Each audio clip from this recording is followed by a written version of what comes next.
नमस्कार। आज जिस विषय पर हम बात करेंगे वह है संप्रेषण।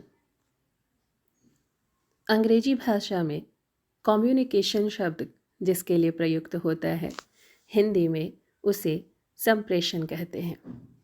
संप्रेषण से तात्पर्य है भाव, विचार, सूचना, संदेश आदि को एक इकाई से दूसरी इकाई तक पहुंचाना और प्रतिक्रिया प्राप्त करना।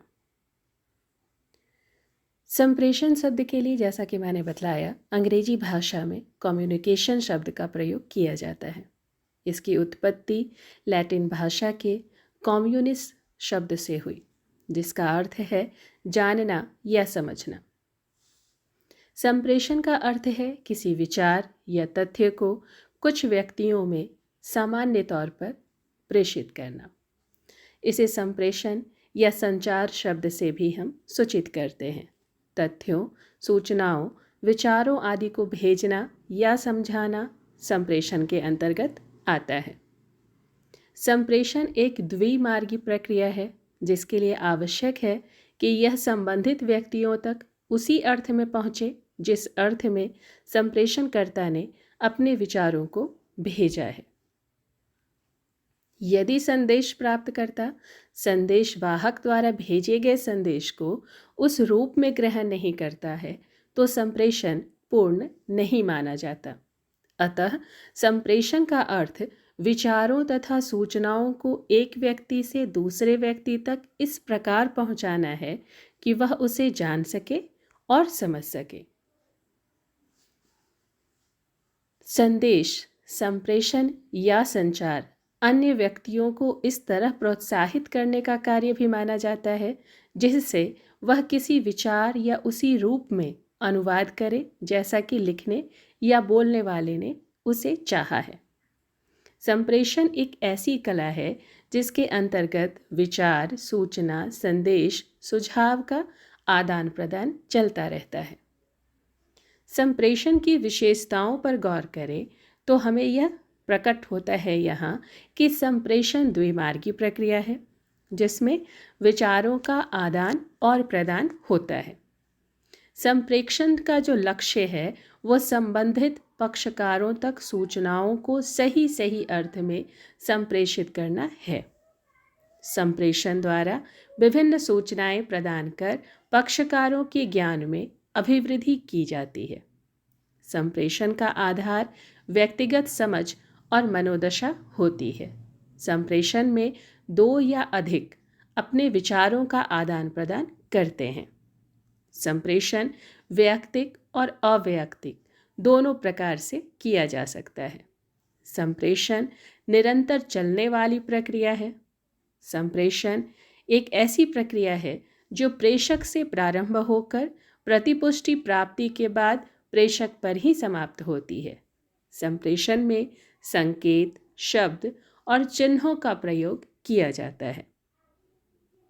संप्रेषण क्रियाओं का वह व्यवस्थित क्रम और स्वरूप जिसके द्वारा एक व्यक्ति दूसरे व्यक्ति को, एक समूह दूसरे समूह को, एक विभाग दूसरे विभाग को, एक संगठन बाहरी पक्षकार को विचारों से, सूचनाओं से, भावनाओं से, दृष्टिकोणों का आदान प्रदान करता है। यह प्रक्रिया संप्रेषण कहलाती है। संप्रेषण निरंतर चलने वाली प्रक्रिया है और कभी समाप्त नहीं होने वाली, विद्यमान रहती है यह क्रिया निरंतरता में। संप्रेषण संगठन के व्यक्तियों एवं समूहों का वाहक एवं विचार अभिव्यक्ति का माध्यम है। संप्रेषण प्रक्रिया में संदेश का भेजने वाला संदेश के वाहक के माध्यम का प्रयोग करता है। यह माध्यम लिखित भी हो सकता है, मौखिक भी हो सकता है, दृश्य अथवा सुनने के लायक भी हो सकता है। संप्रेषण का माध्यम का चयन संप्रेषण के उद्देश्य, गति एवं प्राप्तकर्ता की परिस्थितियों के अनुसार किया जाता है। संप्रेषण माध्यम का चुनाव करते समय संदेशवाहक यह ध्यान रखता है कि उसे कब और क्या संप्रेषित करना है। संदेश को प्राप्त करने वाला व्यक्ति संदेश को प्राप्त करता है, उसकी विवेचना करता है तथा अपने अनुसार उसे ग्रहण करके उसका अपेक्षित प्रत्युत्तर प्रदान करता है। संप्रेषण के मुख्य तत्व कौन कौन से हैं, इस पर दृष्टि डालें तो सबसे पहला है विचार। किसी भी संदेश को प्रेषित करने से पूर्व उस संदेश वाहक के मस्तिष्क में उस संदेश के संबंध में विचार की उत्पत्ति होती है जिसे वह उसके प्राप्तकर्ता को प्रेषित करना चाहता है। प्रत्येक लिखित या मौखिक संदेश विचार की उत्पत्ति से प्रारंभ होता है। अतः मस्तिष्क में उठने वाला कोई भी उद्वेग जिसे व्यक्ति किसी अन्य व्यक्ति के साथ बांटना चाहता है, सारांश रूप में उत्पन्न विचार है। दूसरा है प्रेषक। प्रेषक संप्रेषणकर्ता या संदेश देने वाले व्यक्ति को कहते हैं। इसके द्वारा संदेश का प्रेषण किया जाता है। संप्रेषक संदेश द्वारा प्राप्त करने वाले के व्यवहार को गति प्रदान करने वाली शक्ति है। तीसरा है प्राप्तकर्ता। संप्रेषण में दूसरा महत्वपूर्ण पक्षकार संदेश प्राप्त करता है। यह पक्षकार संदेश को प्राप्त करता है, जिसके बिना संदेश की प्रक्रिया पूर्ण नहीं हो सकती। चौथा है संदेश। संदेश में सूचना, विचार, संकेत, दृष्टिकोण, निर्देश, आदेश, परिवेदना, सुझाव ये सभी शामिल हैं। यह लिखित, मौखिक, शाब्दिक अथवा सांकेतिक होता है। एक अच्छे संदेश की भाषा सरल होती है, स्पष्ट होती है तथा समग्र होनी आवश्यक है। पांचवा है प्रतिपुष्टि या पुनर्निवेश।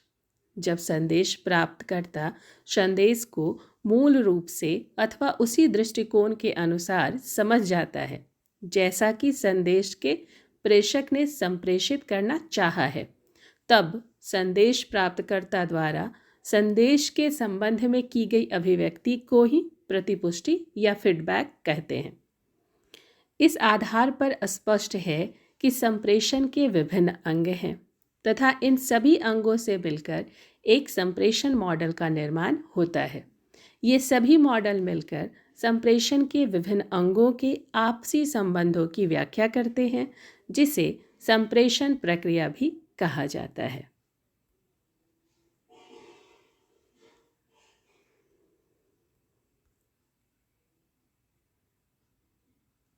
धन्यवाद।